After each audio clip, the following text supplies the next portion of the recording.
a very, very interesting and important chart. This is the entire process of risk management in one sheet, in one chart. It says step one is the risk manager is going to identify the loss. Okay, the first step is they will identify the loss. So as a risk manager for an individual, what risk we are identifying? The risk in an individual, the risk of dying early, the risk of disability, the risk of health, the risk of asset, the risk of liability. There are so many different types of risk. So we would try to identify. Now remember, whatever risk we are discussing here, it is not necessary that everybody should be exposed to all type of risk. Now let's say somebody who is, everybody is exposed to the risk of dying, but is everybody having the same type of risk? The impact of dying will be the same? No.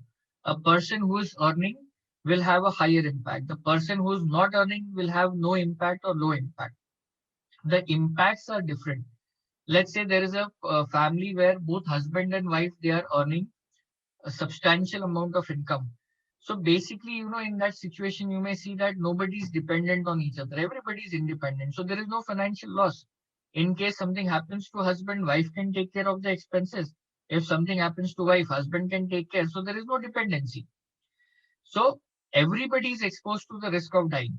But the impact of or the risk is different for different people. So everybody is exposed to the risk of health. Disability is same, but when it comes to property, so not everybody is exposed to the same type of risk. Like if I have property, I'm exposed to the risk, but if I don't have any property, I don't need to worry about it. Okay, so first we identify what are the different losses that the client is exposed to. Then we will analyze. Analyze means evaluate how serious it is, how severe it is. Let's say uh, that a person is exposed to the risk of dying early.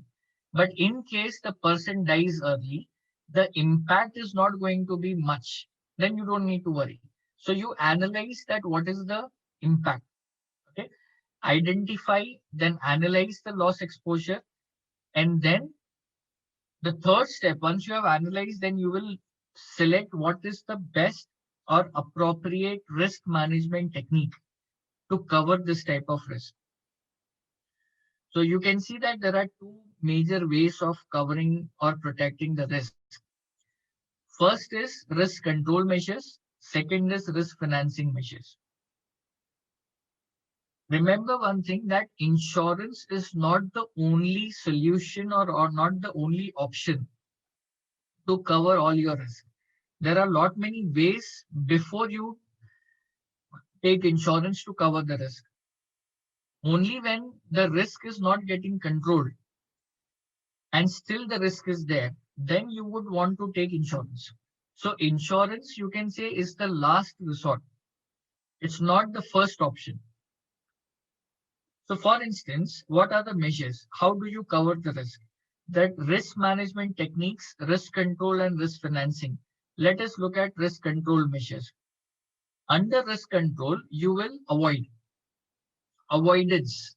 Avoidance is the first measure to control the risk. Now, how do you control? How do you avoid? Now, can you avoid living? Can you avoid dying? No, I'm not talking about on those terms.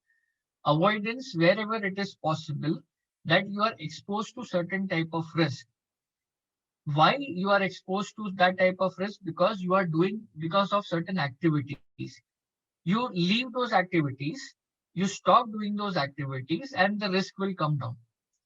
So you avoid. For instance, lot of people are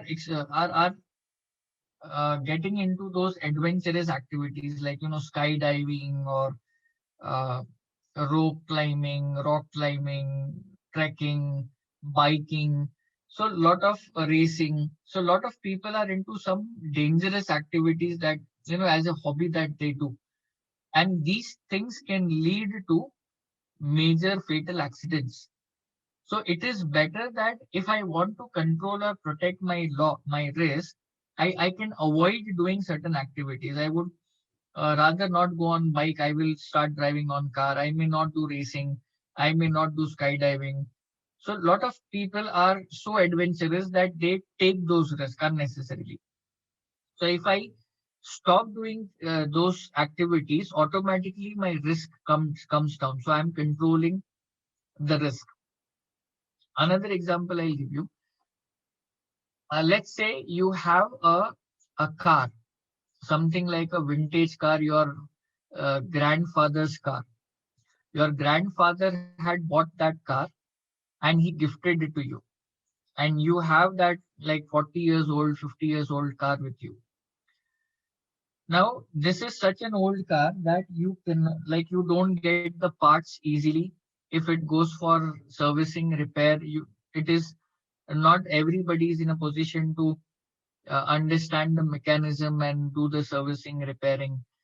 So whenever you actually take out that car for driving, the cost it breaks down in between. Then you take it to the service center. Then you every time you pay that 10-20,000 rupees for the repairing. Now, how do you control it? Can you avoid it? Now, I'm here not talking about avoiding to travel. You cannot avoid to travel. But if I have to avoid, what will I do here?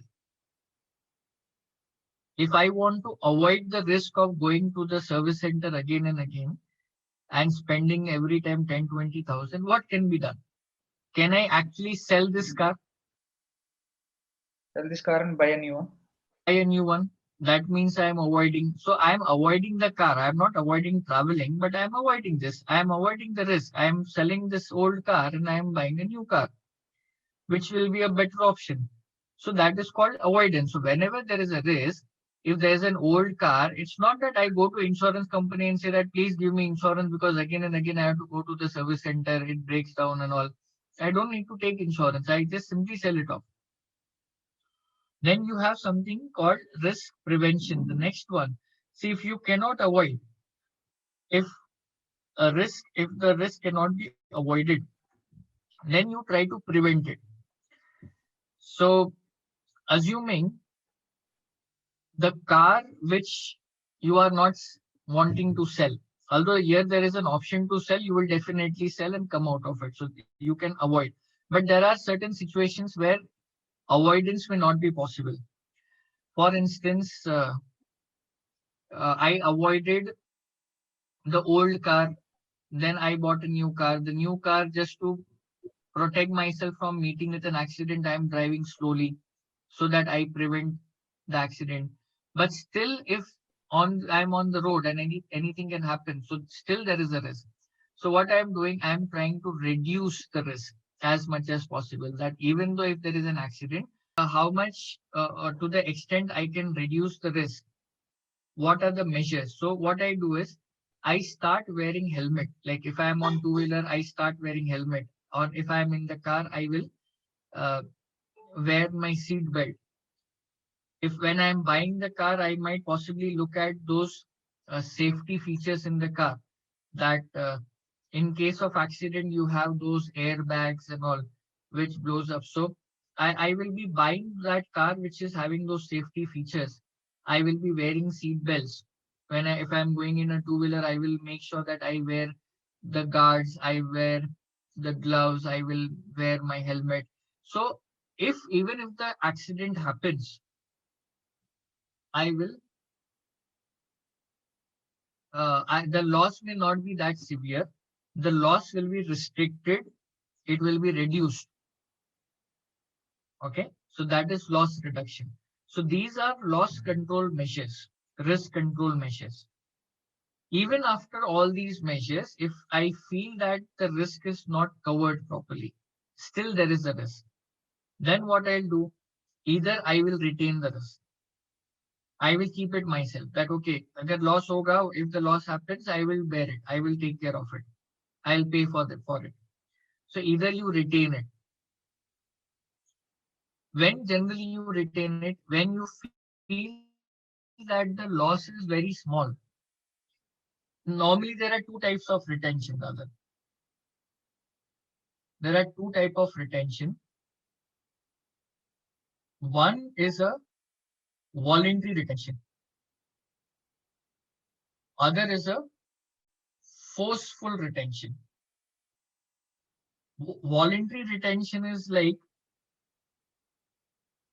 in my house, in the house, in the last or in the area where I live, for the last 10-15 years, I have not heard that there is any fire or any theft, burglary. I am living in a very safe area. And maybe, once in 10 years or so, there can be some small loss, which can be like 5-10,000 rupees ka loss, not major. So whenever I feel that the loss is very limited, so I would not want to worry much about it. And I will say, okay, okay, let it happen. I have taken all the precautions. I have taken all the measures. And still, even if there is some risk, let me handle it. Agar kuch loss hoga bhi, so I will bear it. So that is called a voluntary retention. Forceful retention is where you want to take risk. Sorry, where you want to take protection, you want to take insurance. The risk is big and you do not want to retain it, but you are forced to retain it. So why will you force to retain it? Because certain insurances are not available. As I told you that for wealth managers, financial planners, stockbrokers, there is no professional indemnity insurance available. So what is happening? We are forced to retain that type of risk. Okay, so we'll be forced because unavailability of insurance or the premiums are so expensive that it doesn't make sense to take insurance. So sometimes, for a senior citizen in your house, you want to take a health insurance. Now, as your grandfather or grandmother's age is 82 years, okay, and you want to buy a new insurance, a new health insurance.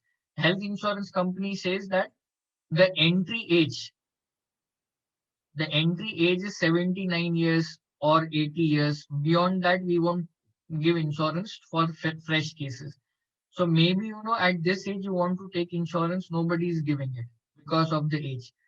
Or if somebody is giving, they are like for the age of 82 years, 1 lakh rupee ka premium is 40,000 rupees. They are like charging for 40,000 rupees premium for 1 lakh rupee for this age. It is better not to take insurance. You park that money somewhere else, and for 2-3 years you accumulate that money, it will be more than 1 lakh. So sometimes the insurance premiums are so prohibitive, so expensive. Guys, am I audible? Is there any network issue? No, No, sir. No, sir. it is audible, but I think last 1 minute, I think it was. Okay, okay, It's fine. okay. So if the premiums are so expensive, so it becomes very prohibitive for anybody to go for insurance. So then in that case, you will retain it. Okay, rather paying 30-40,000 premium, let me not take insurance and retain the risk. Whenever there is an hospitalization, I'll handle it myself. So there are such two types of retention which would be possible. Then non-insurance transfer. So if you are not retaining the risk, so what will you do? Either you retain it yourself, and whenever there is a loss, you pay for it, because we are talking about financing it. That when there is a loss, how will you pay for it? So either you pay out of your pocket, or there is a non-insurance transfer, that without taking insurance, you are still transferring the risk to somebody else. That is called non-insurance transfer. And how would this happen?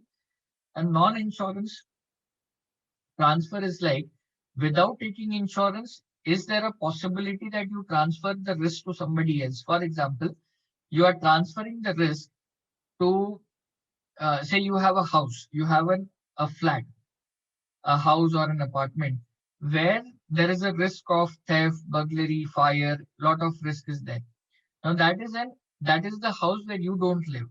You live in a separate house, but this is an additional house.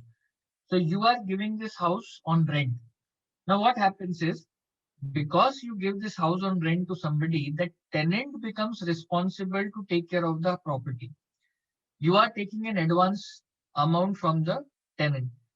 saying that if there is any loss, any damage to my property, you have to pay for it. So what you are doing, you are transferring your risk from yourself to you are transferring it to the tenant. So now it's your risk, but because there is a tenant in your house, he will be made responsible to take care of any of such losses. He has to pay for it. So that is called non-insurance transfer. And the last option is taking insurance, commercial insurance.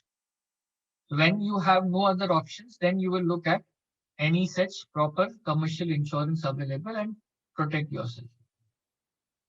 So these are the ways where you can cover your risk. And once you have decided that which is the best way to cover your risk, then you will implement it and you will monitor it on regular basis. This is your risk management process.